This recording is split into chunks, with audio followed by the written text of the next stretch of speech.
Hello মাধ্যমিক ছাত্রছাত্রীরা, আজকে তো সরস্বতী পুজো। তো আজকে অনেকেই পড়বে আবার অনেকেই পড়বে না, তবে আমি বলবো যে পুজোও দেখো আবার পড়াশোনাও করো, একবারে বন্ধ করে দিও না, কারণ আর কয়েকটা দিন পর এক্সাম। ঠিক আছে? সব বই আশা করি দিয়ে দাওনি মা সরস্বতীর কাছে। তো যে বইগুলো রেখেছো সেই বইগুলো অন্তত পড়ো। ঠিক আছে? তো চলো শুরু করা যাক, তাতে মা সরস্বতী আরও বেশি খুশি হবে যদি পড়াশোনা করো তোমরা। আজকে এই মক টেস্টটা দাও একবার, কত আসছে সবাই স্কোর জানাবে কমেন্ট সেকশনে। শুরু করছি আজকের মক টেস্ট। মেরুজ্যোতি বায়ুর যে স্তরে দেখা যায় তা হলো, দেখো চারটে option: troposphere, stratosphere, ionosphere, exosphere. আশা করি অ্যান্সার এতক্ষণে হয়ে গেছে। তো এটার উত্তর হয়ে যাবে আয়োনোস্ফিয়ার। যারা পেরেছো +1 দাও। ওকে, নিচের কোনটি আর এর মান নয়? নিচের কোনটি আর এর মান নয়? 1.99, 0.0821, 9.8 না 8.314? কোনটা আর এর মান নয়?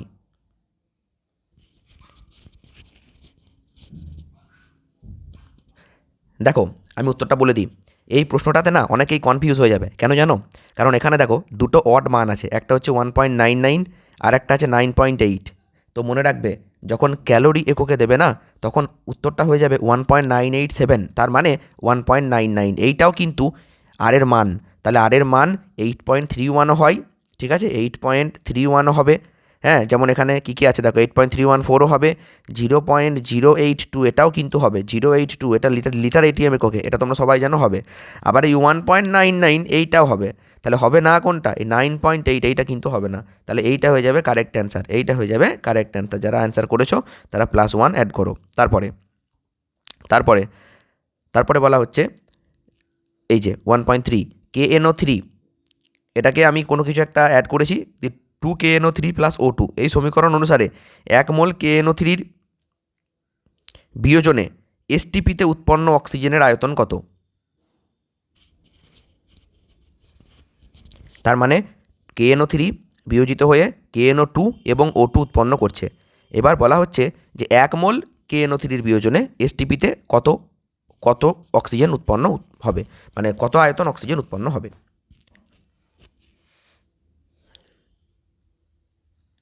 আশা করি হয়ে গেছে, আর ওয়েট করছি না, চলো অ্যান্সার নেওয়া যাক। দেখো এখানে KNO3টা কত মোল আছে যদি আমি আয়তন হিসাবে ধরি, তাহলে এইদিকে দেখো 2 আছে না, এদিকে 2 আছে তো, ঠিক কি না বলো? তাহলে 2 মোল KNO3 থেকে 1 মোল অক্সিজেন, 2 মোল KNO3 থেকে 1 মোল অক্সিজেন। তাহলে 1 মোল KNO3 থেকে কত অক্সিজেন? 1/2, মানে হাফ মোল অক্সিজেন। আর হাফ মোল মানে কত লিটার জানো? 11.2 লিটার। 1 মোল মানে 22.4 লিটার, কিন্তু হাফ মোল মানে হচ্ছে গিয়ে 11.2 লিটার। এইটা হয়ে যাবে উত্তর। ওকে, তারপরে তারপরে দেখো, তাহলে যাদের এইটা অ্যান্সার লিখেছিলে তারা +1 অ্যাড করো। তারপরে কঠিন পদার্থের আলফা, বিটা ও গামা এর মধ্যে সম্পর্ক কী? এইটা ভাই বিশাল ইম্পর্টেন্ট কোয়েশ্চেন, এটা মনে রাখতে হবে অবশ্যই। তো দেখো উত্তর কিন্তু হয়ে যাবে আলফা ইকুয়াল টু, আচ্ছা আমি আর কিছুক্ষণ টাইম দিই, দেখি কে পারে। এখানে কিন্তু অপশানটা একটু এদিক ওদিক করা আছে, ঠিক আছে, তোমাদেরকে একটু কনফিউজ করার জন্য। দেখি পারবে কি না। দেখো অপশানগুলো দেখো, প্রথমটা আছে 6 alpha equal to 3 beta equal to 2 gamma, alpha equal to 2 beta equal to 3 gamma, alpha equal to beta equal to gamma, 2 alpha equal to 3 beta equal to gamma. তাহলে কী হবে? দেখো জেনারেলি যেটা হয় না, আলফা ইকুয়াল টু তোমরা তো জানো বিটা/2 ইকুয়াল টু গামা/3, কিন্তু এটা তো দেওয়া নেই।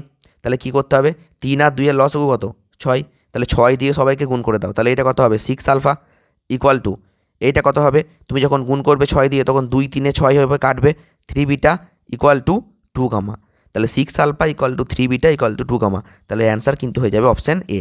তাহলে যাদের অপশান এ ঠিক হয়েছে তারা +1 অ্যাড করো। তারপরের প্রশ্ন, মোটর গাড়ির চালকের পিছনে যানবাহন দেখার জন্য ব্যবহৃত দর্পণটি কী? এটাতে 5 সেকেন্ড টাইম দেবো। ব্যাস হয়ে গেছে। তো দেখো দর্পণটি হচ্ছে কি? উত্তল দর্পণ। কারণ আমি বারবার বলেছি যে উত্তল দর্পণে অনেকটা জায়গা জুড়ে দেখা যায়, আর অবতল দর্পণে কিন্তু কোনো ছোটো জিনিসকে বড় দেখায়, তাই না? তাই এটা মনে রাখতে হবে। তো উত্তল দর্পণ কিন্তু গাড়ির ভিউ ফাইন্ডারে ব্যবহার করা হয়, আর হেডলাইটে ব্যবহার করা হয় অবতল দর্পণ। ঠিক আছে? গলীয় দর্পণের ক্ষেত্রে ক্ষুদ্র উন্মেষ বলতে কী কী বোঝায়? গলীয় দর্পণের ক্ষেত্রে ক্ষুদ্র উন্মেষ বলতে কী বোঝায়?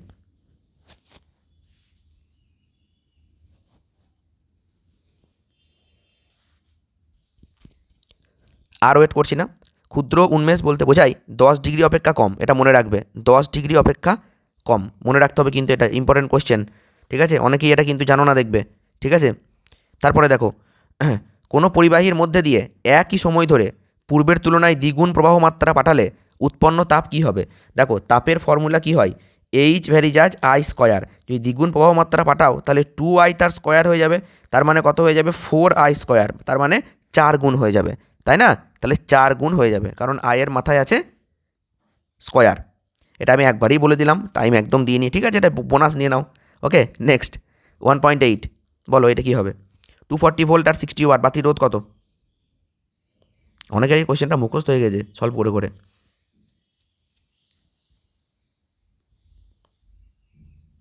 যারা আমার কাছে অফলাইন ব্যাচে পড়ে তাদেরকে আমি বহুবার এই কোয়েশ্চেনটা করিয়েছি। বলো কী হবে? 240 ভোল্ট 60 ওয়াট। দেখো 240 ভোল্টটা কি ভি না? তাহলে এটা কত? 240 ভোল্ট। আর পি কত? 60 ওয়াট, তাই তো? বেশ, এবার আমি সলভ করে দিই, দেখি কে কতজন ঠিক করেছো। আচ্ছা, তাহলে এখানে বলেছে যে এই বাতির রোধ কত হবে। আচ্ছা, আর ইকুয়াল টু কি?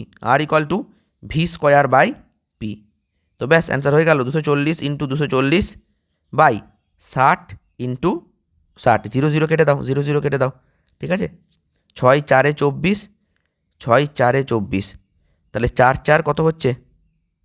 আচ্ছা, এটা কি ভুল হলো নাকি কোথাও? ও, নিচে তো পি স্কোয়ার নেই না, সরি সরি, নিচে শুধু পি আছে। ওকে ওকে ওকে, নো প্রবলেম।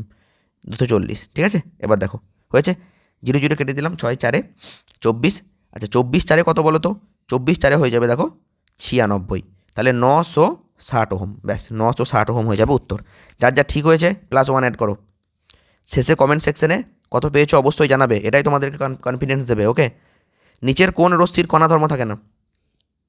নিচের কোন রশ্মির কণা ধর্ম থাকে না?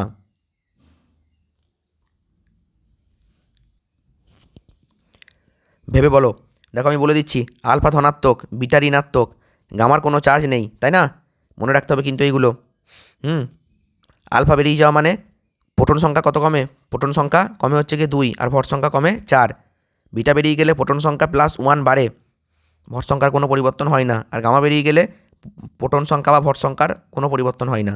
তাহলে এইগুলোর মধ্যে কণা ধর্ম থাকে না হচ্ছে গামা রশ্মি। যে গামা রশ্মি করেছিলে +1 অ্যাড করো, +1 অ্যাড করো। তারপরে দেখো, নিম্নলিখিত অণুগুলির মধ্যে কোনটিতে ত্রিবন্ধন আছে? নিম্নলিখিত অণুগুলির মধ্যে কোনটিতে ত্রিবন্ধন আছে? নাইট্রোজেন, তাই না? উত্তর হয়ে যাবে নাইট্রোজেন। যারা নাইট্রোজেন করেছো 1 নাম্বার অ্যাড করো, +1 অ্যাড করো যারা নাইট্রোজেন করেছো। ওকে, তারপরে নেক্সট, তারপরে এইটা, নিচের কোন ধর্মটি পর্যায়গত ধর্ম নয়?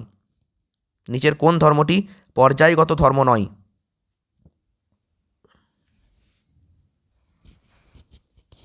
ভেবে উত্তরটা দেবে, ভেবে উত্তরটা দেবে, মিলবে। দেখো এইগুলো তো তোমরা সবই দেখেছো, এইগুলো তো অবশ্যই পর্যায়গত ধর্ম। তবেই না তুমি বলো যে বাঁ দিক থেকে ডান দিকে গেলে বাড়বে না কমবে, ওপর থেকে নিচে গেলে বাড়বে না কমবে, তাহলে এইগুলো পর্যায়গত ধর্ম বলেই নিশ্চয়ই তুমি বলো। তাহলে নয় কোনটা? পরমাণু ক্রমাঙ্ক হচ্ছে পর্যায়গত ধর্ম নয়, ঠিক আছে? যারা লিখেছিলে তারা +1 অ্যাড করো। তারপরে NaCl এর গাঢ় জলীয় দ্রবণে তড়িৎ বিশ্লেষণ করলে অ্যানোডে কোন গ্যাস উৎপন্ন হয়? টাইম দিচ্ছি, অ্যান্সার করো।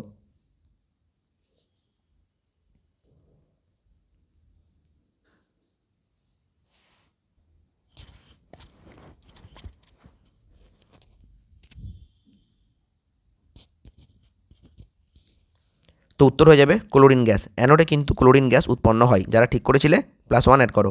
পাইরোসালফিউরিক অ্যাসিডের সংকেত কি? একদম ইজি, এটা সবাই পারবে।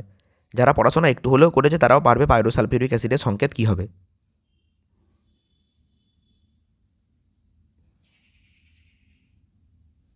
উত্তর হয়ে যাবে H2S2O7, H2S2O7। ওকে, তারপরে খাদ্যবস্তু প্যাকিংয়ের কাজে ব্যবহৃত ফয়েল তৈরিতে ব্যবহার করা হয় কি? খাদ্যবস্তু প্যাকিংয়ের কাজে ব্যবহৃত ফয়েল তৈরি ব্যবহার করা হয় কি?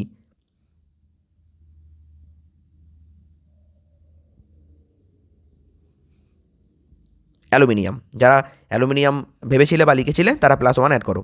তারপরে নিচের C4H10 সংকেত বিশিষ্ট যৌগের সমাবয়বের সংখ্যা কটি? C4H10 এর কটা সমাবয়ব আছে?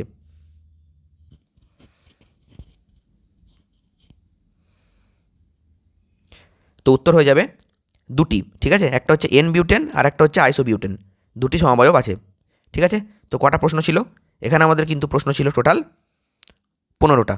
তো অবশ্যই জানাবে যে 15-র মধ্যে তোমরা কত পেয়েছো, অবশ্যই জানাবে কিন্তু যে 15-র মধ্যে তোমরা কত পেয়েছো। অপেক্ষায় থাকলাম, কমেন্ট সেকশনে জানিয়ে দাও, ঠিক আছে। আজকে আমি কথা দিচ্ছি অনেক টেস্ট নিয়ে আসবো আজকে আবার 21টা কোয়েশ্চেনের আবার একটা টেস্ট আসবে এরপরেই। তো সব টেস্টগুলো অ্যাটেন্ড করবে। আর যেহেতু টাইম কম, তোমরা যদি আমার মনে হয় যে কথা আমি একটু স্লো বলছি, তো স্পিডেও তোমরা 2x স্পিডেও দেখে নিতে পারো ভিডিওটা, ওকে।